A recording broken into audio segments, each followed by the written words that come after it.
Hello and welcome to our special mini-series where we delve into the art practice of artists represented by Gallery Art Explore.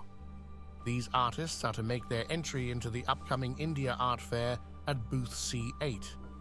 Join us for a sincere exploration of the artists and their creations as we unfold the stories behind their works in our mini-series.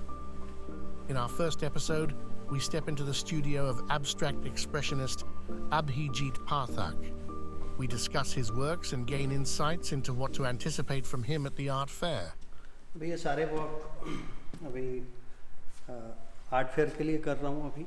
और जैसे अगर मैं कई बार ऐसा भी होता है कि मैं पिछले बहुत सालों से जिस तरह का आर्ट वर्क कर रहा हूँ उसमें मैंने बहुत सारे मीडियम को लेकर एक्सप्लोर करने की कोशिश की है।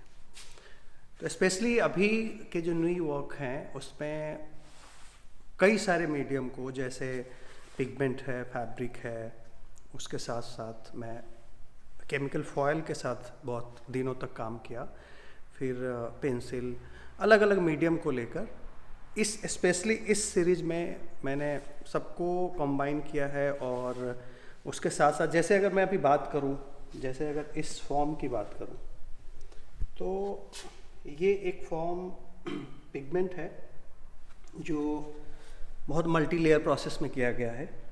और ये क्योंकि अलग अलग मीडियम का मैं समझता हूँ कि एक अपना कैरेक्टर भी होता है, किस तरह से किस समय में आप अपने कैनवस पे रखते हैं, उसको यूज करते हैं, ये बहुत मैटर करता है। तो ये मीडियम मेरे लिए नया नहीं है, लेकिन जो कॉन्टेक्स्ट है, जो थॉट प्रोसेस मेरे अभी के सीरीज के हैं, जिसमें मेरे अपने जो अलग अलग स्पेस के ट्रैवल एक्सपीरियंस हैं, उसके साथ डिफरेंट हेरिटेज साइट्स का जो मेरे ऊपर इम्पैक्ट है, वो सारी चीज़ें बहुत मैटर करता है मेरे लिए। तो उसके साथ साथ एक और जो इंटरेस्टिंग एलिमेंट है कि अगर इस शेप की बात करूं तो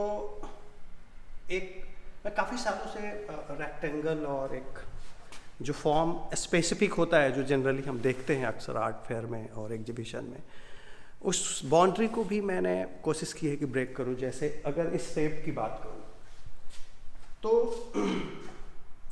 ये इसका शेप वैसे देखूं तो मेरे पेंटिंग का ही एलिमेंट्स है, जैसा इसमें भी है, और भी बाकी के मेरे आर्ट वर्क में इस तरह के हम फॉर्म्स देख सकते हैं।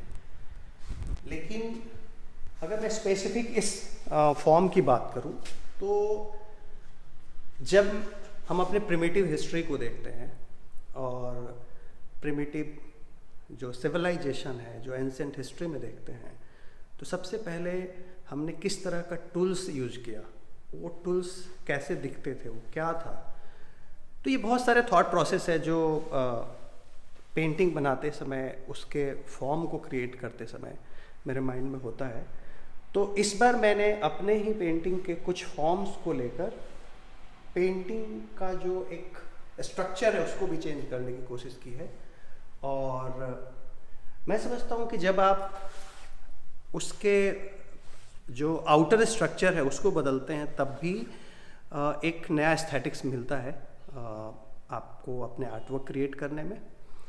और मैं समझता हूँ कि जैसे मैं अगर इसकी बात करूँ तो ये जो लीनियर क्वालिटी है जो कुछ इस साइड में देखने को मिल रहा है, ये मेरे आज से 5-6 इयर्स जो पहले हमने कुछ ड्राइंग बेस्ड वर्क किया था उससे आए हैं।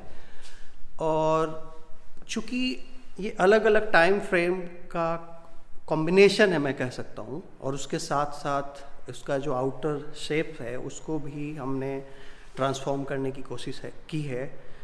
तो मैं समझता हूँ कि शायद इस बार आर्ट फेयर में एक जो व्यूअर्स होंगे, जो आर्ट कलेक्टर होंगे, उनको एक डिफरेंट एक्सपीरियंस होगा। और just I am enjoying my work. Thank you.